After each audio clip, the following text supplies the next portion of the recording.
In this lecture number 11, we're getting into some history of Islam, something we don't study very much, is it? We are all too unfamiliar with the things that have happened in the past and so on. And what we do know often, what we're taught in our schools, is not exactly the way that the Muslims would tell the history. But this is really the spread of the faith, isn't it? And I think it's interesting. We're not only going to talk about the history, but we're going to get into some future predictions as well. When it comes to how Islam will some of the most rapid population increases, and then we will end on a little bit about Pakistan. But let's look at some of these dates. Muhammad was supposedly born in 570 AD. However, that's not set in stone. But for all practical purposes, I think 570 AD is good enough. If we think of Muhammad being born then, you know that perhaps you do know that there is some reductionism saying that there's no proof that Muhammad was ever born, and on and on and on. I think that we could spend a lot of time thinking about things like that, but in the final analysis, what will it help us? In other words, people claim that Jesus wasn't born either, and I have books. For instance, one book says "Why I'm Not a Muslim" by Ibn Waraq. Well, he has some pretty good points in there, but I think that he might write a similar book as to why he's not a Christian. In other words, he is not a follower of Christ, and so we can learn things from that. But our main purpose when we study Islam as Christians is how can we help them come to Christ, and so that's really our main objective, and everything else is secondary, including some of our apologetics. In 622, you have the Hijrah, the what they call the migration. Muhammad is basically driven out of Mecca, and he heads north to Medina, 280 miles to the north. Ali is with him, and that's one of the reasons why the Shiites today say that Ali should have been the first caliph, because Ali was with him from the beginning, and they were very close. But there's no proof that Muhammad appointed Ali just before he died. But there's a lot of hard feeling there, because Ali was not chosen the first caliph, and when he finally was chosen caliph, he was only caliph for a short time, and then things started to go to pieces, and Ali was not only murdered, but his two sons brutally, at least the second one, Hussein, was brutally murdered. The first one is suspected that he died of poison. But Muhammad's born in 570. Then you have the Hijrah in 622. Muhammad now had been in business in a revelatory sense for about half of his career, probably 11 years, and then he spends the rest of it in Medina.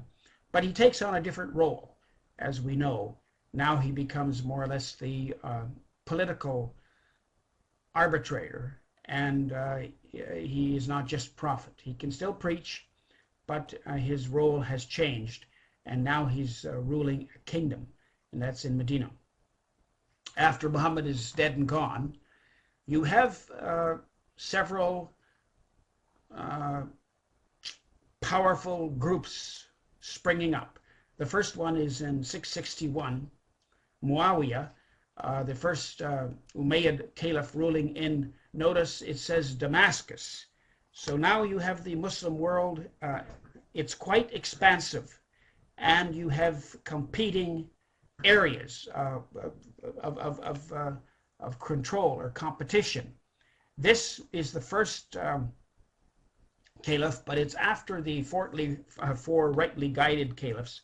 And Muslims look back on this with a bit of embarrassment, because there is a lot of elbowing and positioning themselves for control.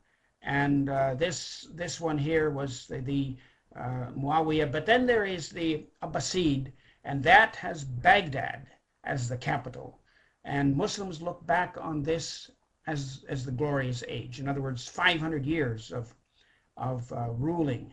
This is the glorious age. This is when Muslims really made progress. This is when Muslims were in the forefront in their wealth, in their influence, and in their education, some of the things they invented. In other words, Islam has not always been at the bottom. In 1258, Baghdad is sacked by the Mongols.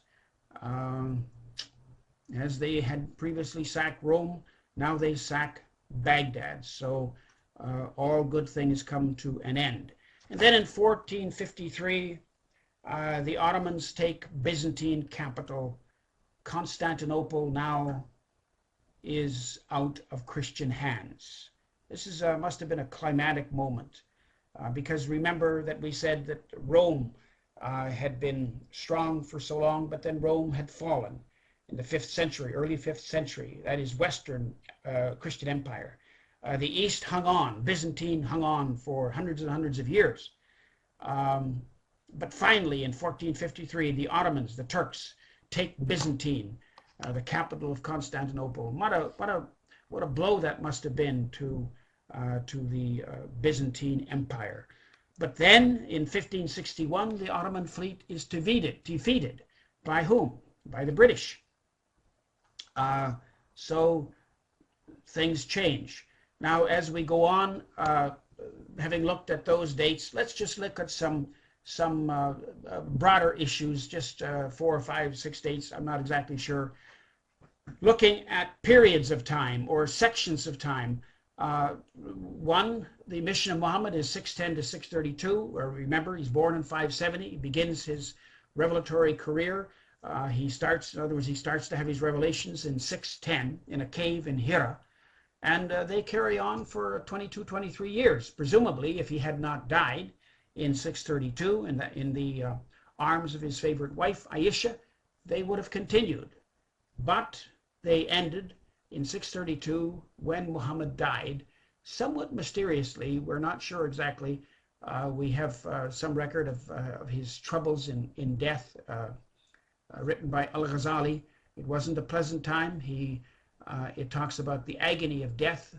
In fact, it talks about his agony and the caliphs who followed him, all of them, the rightly guided ones. And Al-Ghazali makes the point that if death was difficult for Muhammad, how much more all Muslims should be afraid, and that should drive them to be good Muslims, I guess his point is. In 632 to 661, you have the first four caliphs. Mentioned them already: Abu Bakr, Umar, Uthman, and Ali. And they're called the rightly guided caliphs because until the end of until Ali was gone, things were going quite well. In other words, Muslims were getting along. There seemed to be some integrity, some sense of righteousness and balance. So Muslims call them the 4 rightly guided caliphs. After that, things really went haywire. You had the first one, as I mentioned before, the Umayyad 661 to 750. It was shorter lived, a lot of power there though, and control. Emphasis on predestination. You know, God has put us here, and so that's where we'll stay. And then the other one is previously mentioned, Abbasid, for 500 years, the glorious era of Islam. And it's important for us to note that Islam moves into Europe as well. In 711 till 1492, Islam is in Spain, until driven out by the king and queen there when they turned against Islam and kicked all the Muslims out and kicked all the Jews out in 1492, the same year that Christopher Columbus sailed the ocean blue. We think of Columbus, but Muslims think unhappily, of 1492 when they were driven out of even of somebody like the name of Akbar Ahmed, who is a moderate Muslim and has written a lot on postmodern Islam. He grieves over this injustice that Muslims were pushed out of Spain. And every year, I understand, in Spain there is a celebration where they more or less glory in the fact that they pushed out the Muslims, and that is pouring salt in the wounds. You had the Fatimids between 909 to 1171, and then you had others too. The great Seljuks and the Mongols are mentioned there too, but the Ayyabids in 1169 to 1250. These are other groups that we might mention. Then notably the Ottomans, the Turks, 1281 to 1924, at which time Ataturk abolished the caliphate. And the Ottomans were powerful. The Turks were certainly powerful, but they had their day. And when Ataturk abolished the caliphate in 1924, Muslims felt that they just felt that the bottom had dropped out. In other words, here was their form of government. What could they do now? Everything was gone. The Muslims in India were grieving, and it's almost, I suppose, like for us, like someone should abolish democracy if that were possible. But Muslims, this was their baby, the caliphate. This was their way of governing, and so it was gone, and Muslims were left in the lurch. 1501 to 1732, the Safavids were the Persians, but again the Mughals, 1526 to 1858. These were the Muslims in India. They ruled India, and some of them were pretty liberal. Emperor Akbar was liberal, so others were not so liberal, but they did get along with the Hindus, and so things finally came to an end for them as well when the British moved in and the colonial power took over. Note that Islam has not always spread by the sword. We sometimes read in our books, in our history, that Islam spread by the sword. Well, it is true that it has some spread by the sword. But this map from the global mapping, I think, is true and accurate. And we're using it by permission, of course. But notably, the conquests in these dark areas here from 622 to 750, Islam did spread by the sword, namely spread out from Mecca, Medina, and spread to North Africa, and then took over a little bit more too, in other words, areas of Pakistan and so on, where Pakistan is now. It did spread by the sword for 100 years, quite dramatically. And sadly for the Christian church in North Africa, the church was basically extinguished. That's a story in itself, why a church should be basically wiped out. But it was, and where our great, fathers, Augustine, Tertullian, and others, where Christianity was so strong, Islam came in, and it was done. Christianity was basically pushed out. The good news is that today there are pockets in North Africa where people are coming to Christ in unprecedented numbers, such as the Berbers in Algeria. And so perhaps they look back on their past, and maybe that's one of the reasons they're coming. But another one is definitely the suffering and trauma that they have experienced there. But other ways that Islam has spread, basically from 750 to 1500, notice that Islam has spread through trade. As you move down in Africa, on not only the East Coast, but moving down into places like West Africa, and you have Islam there. Islam spread through trade, and other parts of the world, Indonesia. I think that when you look at Islam in these areas, I think it's less extreme. It may be less extreme because of the way it spread. Whereas in the Middle East, I didn't mention all of those countries up there where Islam had spread basically by the sword. You have a different brand of Islam. Then today, Islam is spreading primarily through immigration, 1500 to the present. You have, you probably have 5 million Muslims in United States. 60% of them are immigrants. And the same is true in Canada, where you have probably a million or more. You find a lot of immigrants in Toronto, a lot of Pakistanis. And so today, Islam is spreading through immigrants. And these immigrants are having big families. If you go to the UK, Pakistanis, Indians, and Bangladeshis, they're having big families, much larger families than we are. There was several people have written me recently. There is a video out on YouTube talks about the spread of Islam, spread of actually Muslims, and it talks a lot about Europe. I first saw it. I think it came out through not Campus Crusade, but the Joshua Project, and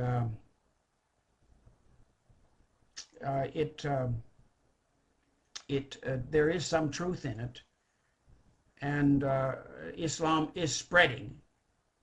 There's no question. I'm sorry, not the Joshua Project, but Josh McDowell, and they have put out they've written a book recently, and also a video was shown, and it is pretty dramatic. It talks about a lot of things. It talks about the way that Muslims are increasing in Europe, and the lack of indigenous population shows that the birth rate is very, very low in some of these countries in Europe, Italy and Spain and so on. And I think there's some truth in it, but I think there's some inaccuracy in it as well. For example, it says 9 million Muslims in the United States. I think probably half of that, they're half as many as that. And it also keeps saying that when a population increase gets so low, like 1.3% or something like that, the trend is irreversible. I'm not so sure, because in history there have been countries who have taken off, and so I don't think it's all lost yet. It's true that Muslims are spreading biologically. We're winning by conversions as far as evangelicals are concerned, but the production that they came out with, Josh McDowell, is pretty negative, and several have written me and asked about it. So I think that there's some truth in it, but also perhaps some inaccuracy, and they need to do more research. Let's keep moving. In the history of Muslim-Christian conflict, I've said this before, that I think on both sides there have been mistakes done, and we have to believe this. We have to remember this. Sometimes Muslims will throw at us that you have caused the Crusades, and that's true. The Crusades are a shame to us. But on the other hand, Muslims have also done things, and the result is that there's been conflict throughout the history. Through the 7th, the 8th century, Jerusalem fell to Muslims, and as previously mentioned, the Muslims did gain Spain early 8th century, and they stayed there for hundreds of years. Then from the 12th to 13th century, Christians responded. How did they respond? They responded, I think, in the wrong way. They responded through the Crusades, and you had a pretty violent reaction, a lot of emotion, and popes stirred Christians up, and they went back on their way to Jerusalem and said, we're going to take Jerusalem for Christianity. I think this was misdirected. It was misguided, and we're ashamed of it. They killed Muslims and Jews along the way in those 7 crusades 1,000 years ago. We need to apologize for that. But on the other hand, Muslims have to apologize too for some things. For example, how they have treated the Armenians. Turkey, for example, has never really admitted to the fact that between 1915 and 1918 they killed off about 1.5 million Armenian Christians. Turkey doesn't want to admit it. Then you had other Christian response too, between the 11th and 15th century, and then you had, as we've previously mentioned, the Ottomans capture Constantinople and burned, libraries and stuff like that. 15th century, 17th century, the Ottoman incursions into Europe, but Europe responds and colonizes the Muslim world between the 15th and the 20th century. Perhaps 90% of the Muslim countries were colonized. Britain and France and Holland and so on, and Germany, they colonized the Muslim lands, and that was pretty bitter too, because Muslims finally got their freedom with great difficulty. But they remember that this was the white man, and they interpreted it to be Christian. And it's true that there were Christians involved in it, but they finally got their freedom. Now, the 20th century, we've seen many, many conflicts in the Middle East. Right as we speak, the President of the United States, President Barack Obama, has made a trip to the Middle East. He's landed in Riyadh, Saudi Arabia, to talk to King Abdullah. And then from there, he's on his way to Cairo, to Egypt, where he's going to address the Muslim world in the hopes at the Cairo University that that somehow that there will be better relations between the West and the Muslim world. You know, there are those who think that the conflict of the 21st century is, in the words of Samuel Huntington, the conflict, in other words, of the class of civilizations. I don't think that's necessarily true, but there is a lot of feeling against the West, and we're not sure what's going to happen. Muslims are saying that the 21st century belongs to Islam, and what they mean by that, I'm not exactly sure, but they do feel they're on a roll, and they have made great progress in London and other places, and they have said that if we can take London, we can take the world. In the modern world, Islam here is just a few highlights. Again, we've looked at more detail, and then again here are some highlights. Between 1698 and 1798, you had the decline of three great Muslim empires: the Mughals, the Ottomans, and the Safavids. In other words, in India, Turkey, and Persia. And then in 1798 to 1922, European domination. They certainly did dominate the Muslim world. 1922 to 1962, decolonization, Muslim country by Muslim country, they had a comeback, and they regained their independence. Praise God. In 1979, they have called this year the watershed of fundamentalism, fundamentalist Islam. It seemed that things really took off. That was the year that the Iranian hostages were taken. That was the year that Ayatollah Khomeini came back to Tehran with great, in other words, great popularity. And that's the year that the Islamic revolution took off in Iran. Muslims started to be on a roll. That was when there was trouble in Saudi Arabia, when Mecca was taken over by insurgents, and all kinds of things happened in 1979 that are quite significant.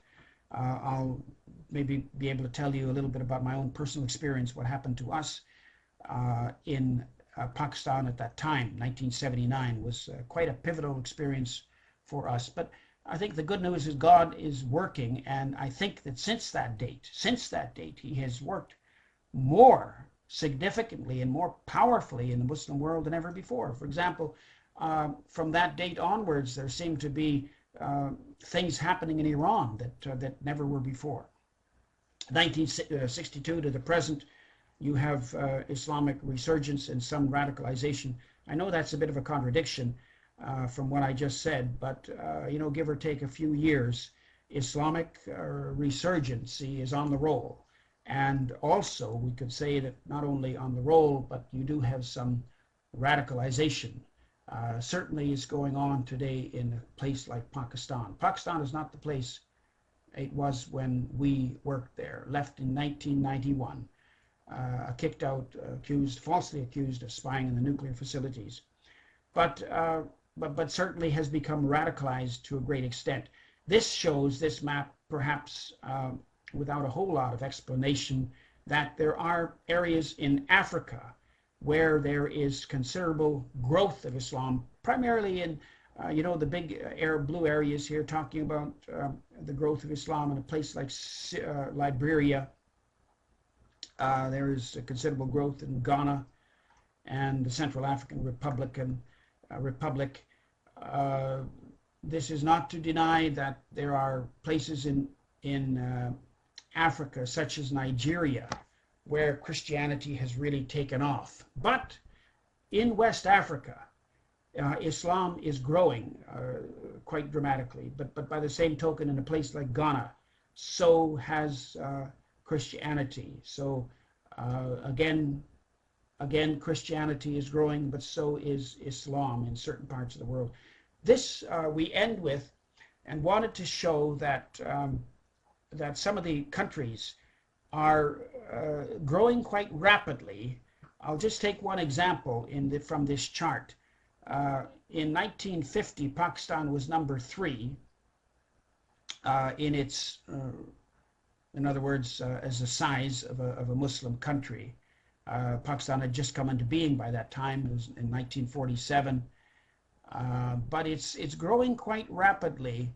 India and Pakistan and Bangladesh had about the same number of Muslims, less than 40 million. But if you look at Pakistan today, in 2009, it's creeping up. In other words, it's more than 137 million. That's what it was in 2000. Today, we think of about 175, 180 million Muslims in Pakistan.